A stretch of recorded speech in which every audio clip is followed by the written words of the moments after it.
But bear with me, this presentation is the first time I'm presenting it, so it's been made for you and for this particular topic. So it is more a stream of consciousness than anything, so please bear with me, and I'll show you how it all connects, hopefully at the end. But if you do have any questions, save them, and I will hopefully have enough time at the end to answer them. So I think that the first place I want to start about games and all the rest of it, I think I want to start in the living room, watching TV, 1960, 1970, 1980, all the way up to today. That's where entertainment really begins.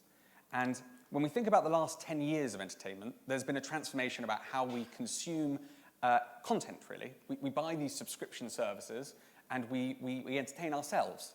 And the last 10 years, most recently Disney Plus was announced, I think a couple of weeks ago.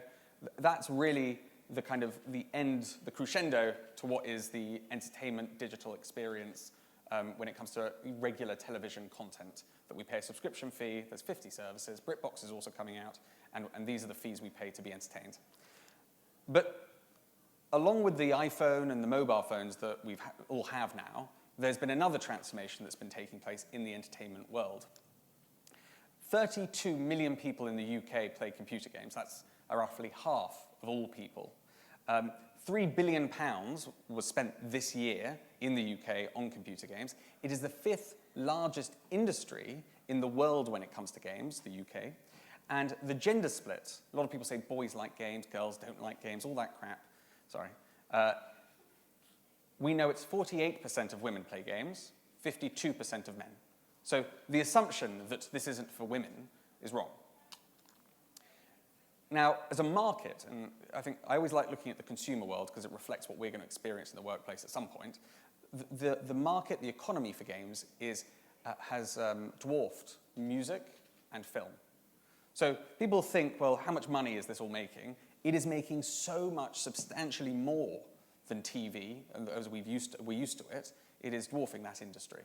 So a lot of people who don't play games will be thinking, well, what does this mean for me? Or does this mean nothing? I'm just not a gamer. So we can say that, I kind of want to go into something, tell you a little bit of story to give you an understanding of what's happening out there.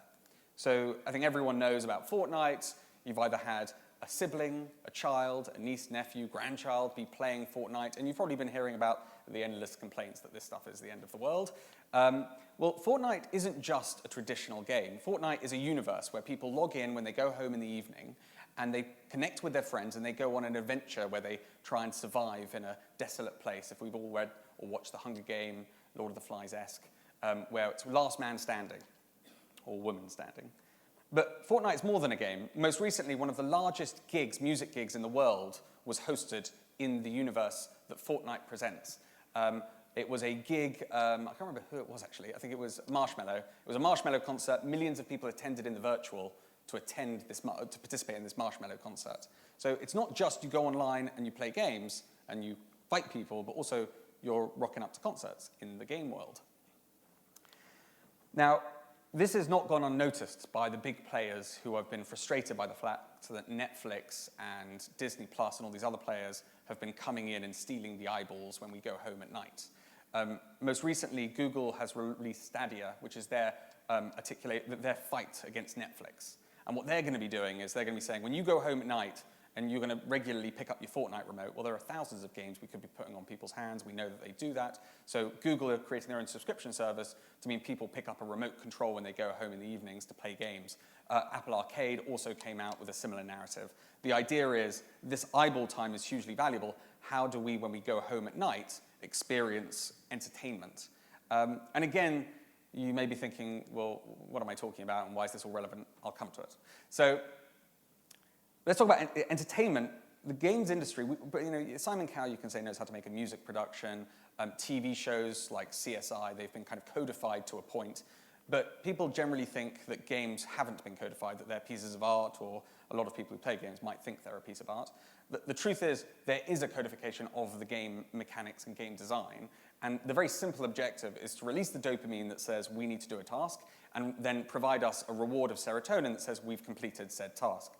And there have been slightly more English loops that explain how might one do that. And these are the models that came out of the hook models. There's quite a good book on it, and the habit loop's fairly traditional. But the idea is you trigger something, an action takes place. So in other words, I need to do something because, I don't know, there's a chest at the end of a rainbow and I need to therefore go to the end of the rainbow. I walk to the end of the rainbow, I get a reward. It's not consistent, it's variable, so I don't necessarily know how much for that reward is going to be. It's going to be 0, it's going to be 100. And then I then feel good because the reward has empowered me to earn ultimately more stuff. And then the trigger goes again and again and again and again. So I'm going to tell you a bit of a personal story about myself, because that's what I'm going to do. And I'm going to talk about how people love computer games. Specifically, this guy 15 years ago, this is not an accurate representation of me, but merely a photo I found on the internet that looks a bit like I am now. And I want to tell you about a date on the 23rd of November 2004, a date that for me changed my life forever. And for you, you probably didn't notice. It was the release of a computer game, obviously, called World of Warcraft. Yes, that is the nerdiest thing I could possibly say in front of you all, but appreciate I'm not completely weird. I've got a, well, anyway, maybe I am. But the idea of World of Warcraft, it's something called an MMORPG, a massive multiplayer online role-playing game. Role-playing is a really scary term. Role-playing game means that you have an avatar in a universe. So people who log into Fortnite and have an avatar, there is an element of role-play because you are pretending to be that avatar in that universe. I'm not going to keep saying role-play. So the idea of the game is you are a hero. And you create your hero, and you can be a number of races, a number of different things, and you go on a... I picked a cow, or what's called a Tauren. I then get dumped into this world called Eastern Kingdom and Lands of Kalimor. It sounds very Lord of the Ringsy. And I go on this adventure to become as powerful as I can be by killing killing animals or things that are evil, not animals, but killing things that are evil, and then equipping and finding new tools that make my avatar more powerful.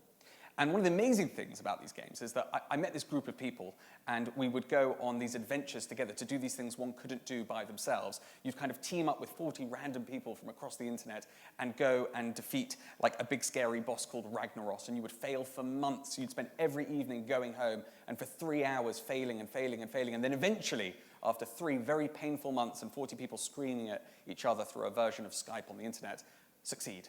And it was a blissful experience. And that was an experience that I had never experienced since. So I want to take you forward to 2010. 2010, I'm 20 years old and I'm starting work. And I discover something pretty painful, that work is so boring. I'd grown up using these computers and technology, and I'd been inspired every day by logging on when I get home from school and participating in the universe. And I found that work was so dull. You know, and the people I was working for, God, they were even more dull. You know, it was like, I did not feel like I connected with these individuals in any way, shape, or form. And the job that I'm doing is so boring. So it kind of gets me wondering. In 2009, and so I begin to think about how the fact that when I was younger, it was fun. I've gotten older, it's really boring. Why is that? I'm using the same piece of hardware, it just doesn't feel good anymore. You know, I used a computer when I went home and I played a game. I used a computer at work and I kind of played a game that was for grown-ups, but it was boring. Why is that?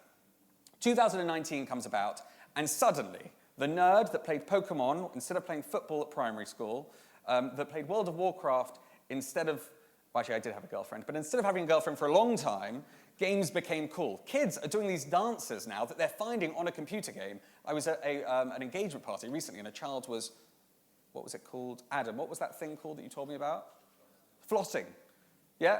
And he's flossing because of a computer game, and this kid is definitely cool, because I kind of know what not cool looks like. And I'm like, this is quite, you know, why was I not brought up in this time? But anyway, the point is, I now have all this referenceability for games being cool, and now everyone else thinks they're cool. This is a unique moment. So, all right, now we're going to go back to the point of this. What on earth am I talking about? Why is this relevant for work? So, this is the thought process that I went through. If games are fun when I go home, why is it that when I go to work, things aren't enjoyable, and what does that mean for me as an individual, and what does that mean for other people? So are people enjoying what they're doing at work? Are they do they give a crap about their KPIs? What makes them want to work harder? Is all they care about money? And is everyone just in this boat where everything is just dull as anything? And I started, obviously because I'm a nerd, I started looking at this AI stuff about automation of the careers, and I started thinking more about automation and our job's boring, and automation and our job's boring, and obviously there is a correlation, which is we all know that the most boring job is the easiest one to automate, because what is a boring job? Something where I'm doing the same thing day out, day in, day out, day in. And things like being a lawyer, I'm sorry, if anyone's a lawyer, or being an accountant, or doing any of the things that in mankind we know are repetitive and we have to do because we don't have computers that can do it fast enough yet. But people are going to be needed to do these jobs for quite a while. And therefore, how are we going to keep them engaged, motivated, and wanting to do these jobs? And how are we going to differentiate ourselves from other people offering these same boring jobs that you're doing every day? Now, everyone's probably seen this chart at one point in their life or another point in their life, but it's quite a good example of what we already know, right? We know that a boring job is just meeting those functional needs. I wake up in the morning, I go to a call center, I have a call with a bunch of people that I don't want to talk to, I go home, and I'm meeting my functional needs. I'm getting food, I'm getting water, I'm getting a roof over my head. In some cases I'm not, but let's hope we are. I'm getting a roof over my head and I'm eating. So I've got enough money to do that. But ultimately, we know that if we want to get the most out of human people, right, we need to get them to the top of that. We need to get them self-actualizing, finding their true purpose and feeling like they're executing that on a daily basis. Something that to this day, I think I'm beginning to feel, but I don't think I've felt it quite the same way when we defeated Ragnaros when I was however old, 14, 15, and that's feeling of completion, even now I know that it's mechanical, it's created for me, it still feels great. And I can say that many of you will reflect on your careers and say, have you had an equally vibrant moment of, completing something that's made you feel so good inside? So let me give you an example, because now we're going to get down to something where you say, this guy's nuts, but now actually I'll make it reasonable. So let's talk about The Simpsons. There was a game released about 15 years ago, feels like 15 years ago, where you were Homer Simpson, and you would drive around and you would have a taxi. And basically the job was you would drive around and you would pick passengers up and you would drop them off and you would make dollars money in the right-hand corner of the screen. Right? That's a game that people would go home after work, toiling at work all day, and go around and pretend to be a taxi driver as Homer Simpson. This was a very popular game. Okay, people are thinking, well, I'm making it sound boring, but it was actually really fun. So obviously, how does this correspond to today's world? Let's talk about Uber. Because Uber are well into the fact that this is not about what we experience as consumers, but this is about what the drivers are experiencing. The drivers have an interface that is rewarding them using badges, using many mechanics to inspire people to do more and feel better about the job they're doing. And you don't think they're comparing the badges they're earning on a daily basis with other drivers? Of course they are. Because it's not just about the money aspect, maybe for some people, but for a whole demographic of people, it's about inspiring them to do more. And how are they doing that? They're using these amazing mechanics that have been around for a very long period of time. So the question is, where's this all going to go? What does the future look like? And I'm obviously talking about this world where in the end, we're going to be in this state where all these jobs are in fact games that are fun to play and people are going to work inspired to do that work. How does this happen? So I imagine that what's going to happen is consumers, much like we saw with entertainment, are going to start by taking the most boring jobs we can think of. Going shopping, choosing an internet security provider, looking after our health to a decent degree, water, gas, electric bills. We're going to start gamifying these experiences that are so boring that when we go home at night and we know we're meant to do one of these things, we don't do it, right? And there's a reason for that, because it is dull. And I want to give you an example of where we've seen this take place. So let's talk about meeting up with a group of friends over a dinner at Pizza Express, for example. The two things that make a great game are the feeling of control. I'm in control of an ecosystem. I understand the rules at play. So social engagement. People like to think that there are all these rules that, in the olden days, people used to have all these rules that would be like, how do I socially engage with another person? In modern days, it's actually kind of broken down quite a lot. But just imagine, the thing that makes a good game is this feeling of there being rules and an engagement. The other thing that's really important is escape. I don't feel like I'm engaging with who this person is, but I'm engaging with who that person is. It's not about me, it's about the other. It's about escaping into another narrative that isn't the one I have to exist in on a daily basis. So, obviously, there is a game that exists for socializing. In fact, there are many games that exist. And just so happens these games, because they were the first of their kind, have been the most successful in the world. So Facebook, what is Facebook if not a game? What am I doing if not I have an agreed way in which I'm going to communicate with the world? I have a way of validating whether or not my communication is successful or not successful in the form of likes. I have the ability to escape because I'm consuming other people's content. These mechanics that are seemingly magical because they're Facebook or they're Snapchat or they're something, they're actually not magical. They're pretty standard. They're pretty well designed. And the fact is, we're taking something that people would generally say is not automatable and making it automated or making it feel good, even better than it would feel if you were to go out and hang out with your friends in some cases, for a lot of people. And And then people say, well, how does that happen in work? And we've seen over the most recent period of time that it is happening at work. So Slack is now almost usurping emails. Recently, we have a feedback form in Slack. I mean, Slack is a really good example where we're taking the everyday conversations when we'd have a meeting or use an email, and we're now putting a framework around that where you create groups and things, and then we have dialogue in those meetings. So these are articulations of mechanics that we've already experienced and being reframed for the work and are being incredibly successful, if not more successful than their consumer components. But it's going to take time, right? We're starting with social networks becoming consumer, and then business networks becoming digital, then digital. So consumers first, then companies. Okay. It's a good slide. I don't know. Anyway, I'm going to keep it there because I think it's quite funny. The translation. So basically, with all this knowledge of thinking that the world is going to change and that everyone's going to be playing games, we created a business that we thought we could take the most boring thing that anybody's ever talked about or thought about and make it fun. So we took life insurance, right? Everyone loves life insurance. It is incredibly thrilling to sit down at night and start processing how we're going to apply for a life insurance policy. I mean, I'm falling asleep talking about it. You're falling asleep listening to me say it. Okay, so we've got this idea that we're going to change the face of this life insurance industry, and we're going to do it in a number of different ways. We're going to do it by setting out a purpose and a mission that's not about the functional objective, but about the purpose of the business. So we at Yulife have a very coherent purpose that allows an element of escape. And the purpose is to help people live their best lives. Rather than see financial products as a means to an end, see them as a necessary part of the adventure of life, right? The armor that we need to equip so that we can go out and live our best adventure. Life insurance is a very meaningful product. It has a lot of value in society. It is an essential, really, and it is regulated in most countries, like Australia, for example. Everybody has life insurance because if you die and you leave your dependents, you live in desert, etc. So we felt that we could have a coherent and meaningful mission in Yulife that would ultimately help people escape into something that wasn't so boring as dealing with something as dull as trying to deal with their mortality.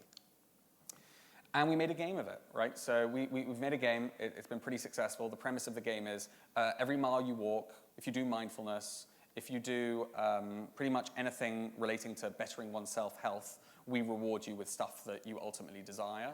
So we go to the deals with like Avios. Every mile you walk, you earn an air mile. We've got Amazon deals. We've got ASOS vouchers, Nike vouchers. The whole idea was give people stuff they desire for doing stuff that ultimately is bettering for themselves, like helps them be better.